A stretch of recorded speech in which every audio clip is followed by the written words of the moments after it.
Hello student, today's topic is isolation. Isolation is a separation of single population into several subunits to prevent the interbreeding between them. Isolation म्हणजे काय की एका पॉप्युलेशनचं division होऊन ते एक population divide होतं दोन वेगवेगळ्या किंवा दोनांपेक्षा जास्त पॉप्युलेशनमध्ये आणि पुढे त्यांच्यामध्ये असे चेंज होतात जेनेटिक व्हेरिएशनमुळे की ते नवीन स्पीसीजमध्ये कन्व्हर्ट होतात आणि ते एकमेकांबरोबर ब्रीडिंग करू शकत नाही. No interbreeding occur between this kind of isolated population. आता आपण बघणार types. Isolation is divided into two major groups: geographical isolation and reproductive isolation. Reproductive isolation again divided into two categories: pre-mating isolation and post-mating isolation.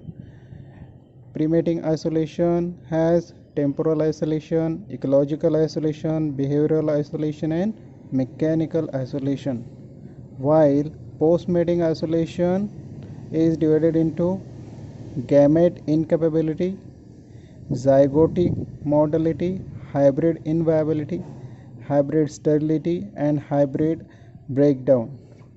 So let's start with the first one.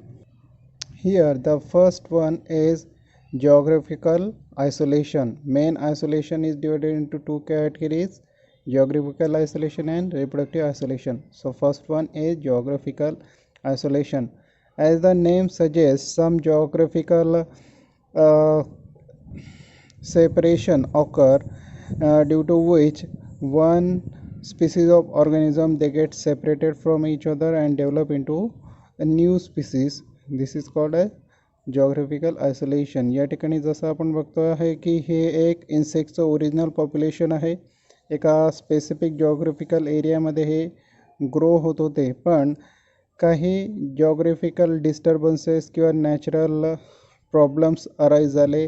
जसं आपण या ठिकाणी बघत आहोत की हा area हा separate झाला दोन एरियामध्ये एका रिव्हरमुळे. ओके, आणि त्या रिव्हरमुळे हे पॉप्युलेशन डिवाईड झालं दोन पॉप्युलेशनमध्ये. याचसोबत या दोघा साईडमध्ये रिव्हरच्या दोघा साईडला एन्व्हायरमेंटल कंडिशन ह्या वेगळ्या असल्यामुळे हे जे पॉप्युलेशन होतं किंवा हे जे इन्सेक्ट होते ते त्या पॉप्युलेशनच्या अकॉर्डिंग स्वतःमध्ये जेनेटिक लेवलवर चेंज करतात. जेनेटिक व्हेरिएशन दोघांमध्ये आपल्याला बघायला मिळतात आणि जनरेशन आफ्टर जनरेशन ते डेव्हलप होतात एका नवीन स्पीसीजमध्ये. म्हणजे एका स्पीसीज पासून दोन वेगळ्या स्पीसीज या ठिकाणी तयार झालेल्या आहेत. आणि त्याच्यानंतर जेव्हा रिव्हर हा निघून जातो किंवा रिव्हर ड्रायअप होते, त्यानंतर हे दोघं पॉप्युलेशन जरी जवळ आले तरी ते एकमेकांबरोबर इंटरब्रीडिंग करू शकत नाही, ते मेटिंग करू शकत नाही आणि एका नवीन ऑर्गॅनिझमला, ॲनिमलला, नवीन इन्सेक्टला ते जन्म देऊ शकत नाही, कारण की त्यांच्यामध्ये जेनेटिक व्हेरिएशन आहे. ओके, सेकंड कॅटेगरी आहे reproductive isolation. So second type of isolation is reproductive isolation. Due to change in a genetic material or gene pool or structure in genital organ, reproductive isolation occurs. Okay, तीन condition आहे: genetic material change झाला किंवा gene पूल change होईल किंवा genital organ जे असतील reproductive organ हे structurally change जर झाले तर त्यांच्यामध्ये मेटिंग होणार नाही आणि असा पॉप्युलेशन हे रिप्रोडक्टिव्हली आयसोलेट होतील, वेगवेगळे होतील. Okay, two different populations are geographically isolated or live close together. Reproductive आयसोलेशनमध्ये असे पॉप्युलेशन, दोन वेगवेगळे पॉप्युलेशन हे एकाच जिओग्राफिकल एरियामध्ये असू शकतात. या ठिकाणी they may live together or they may be separated by geographical barriers. तर या ठिकाणी रिप्रोडक्टिव्ह आयसोलेशनला आपण दोन कॅटेगरीमध्ये डिवाईड केलं आहे: premating isolation and post mating isolation. या ठिकाणी प्रीमेटिंग आयसोलेशनचा पहिला टाईप आहे टेम्पोरल आयसोलेशन. प्रीमेटिंग म्हणजे मेटिंग होण्याच्या अगोदर कशा प्रकारचं आयसोलेशन असतं, आणि पोस्ट मेटिंग म्हणजे मेटिंग झाल्यानंतर इंटरब्रीडिंग झाल्यानंतर सुद्धा कशा प्रकारचं आयसोलेशन असतं ते आपण बघणार. तर प्रीमेटिंगमध्ये आपण बघू temporal isolation. Two different species are active at a different time of day or in a different season, so they do not interbreed. दोन वेगवेगळ्या स्पीसीज हे जरी एकाच एरियामध्ये राहिल्या असल्या तरी ते वेगवेगळ्या दिवसाच्या वेगवेगळ्या टायमाला ॲक्टिवेट होतात किंवा त्यांचा ब्रीडिंग टाईम हा वेगळा असतो किंवा ब्रीडिंग सीझनच वेगळा असतो.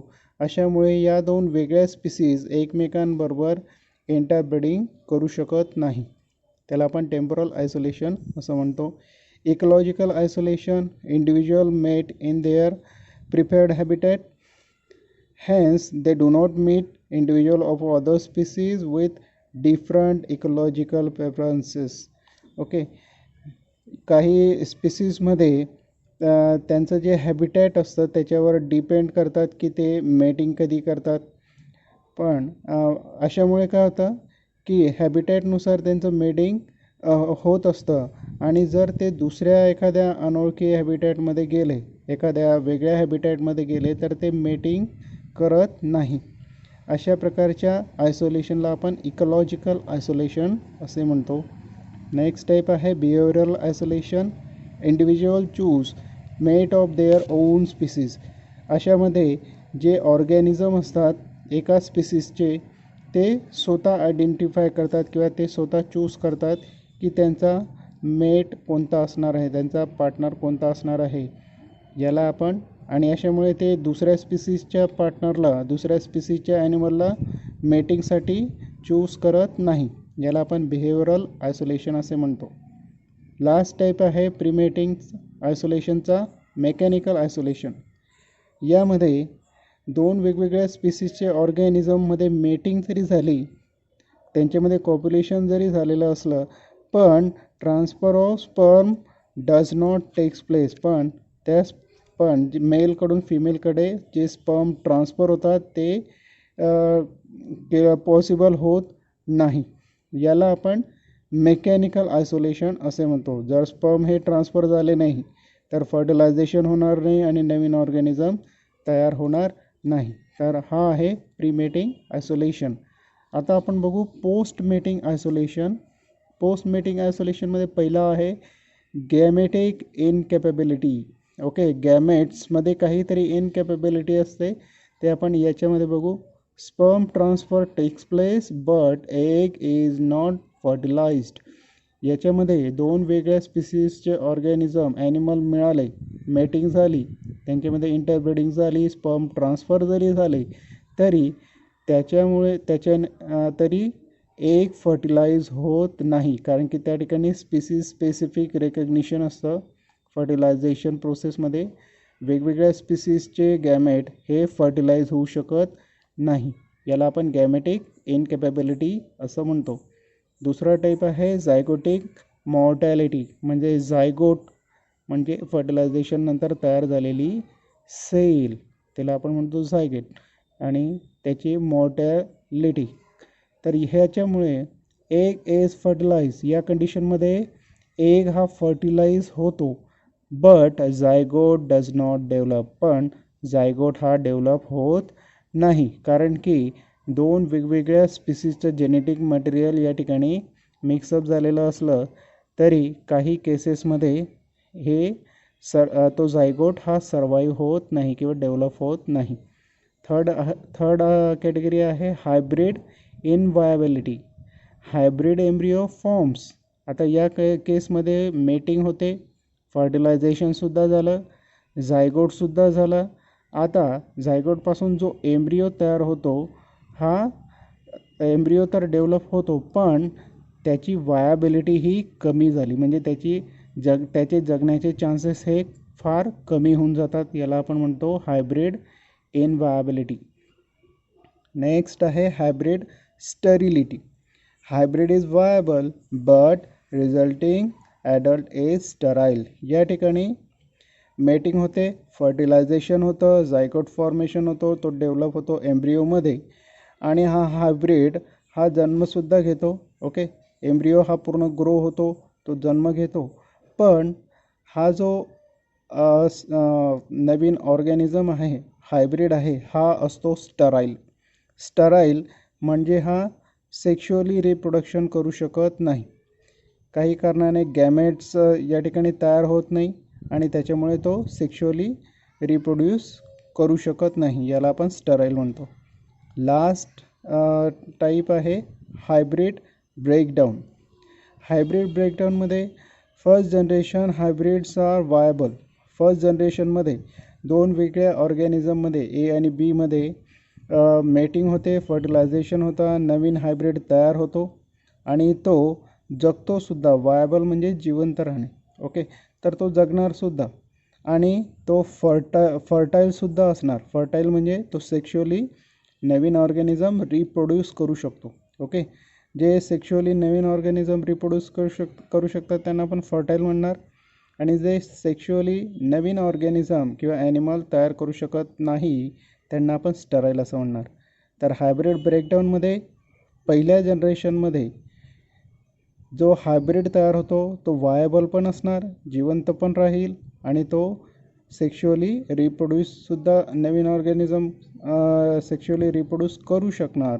पण further hybrid generation may be inviable or sterile. पण त्याच्यानंतर सेकंड जनरेशन किंवा थर्ड जनरेशन, फोर्थ जनरेशन जे काही असेल पुढच्या जनरेशन याच्यामध्ये असं असू शकतं की ते वायबल नसतील, म्हणजे ते कमी जगतील किंवा जिवंत राहू शकणार नाही.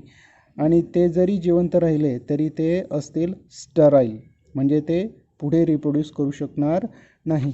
तर अशा प्रकारे आपण आज बघितलं आयसोलेशन.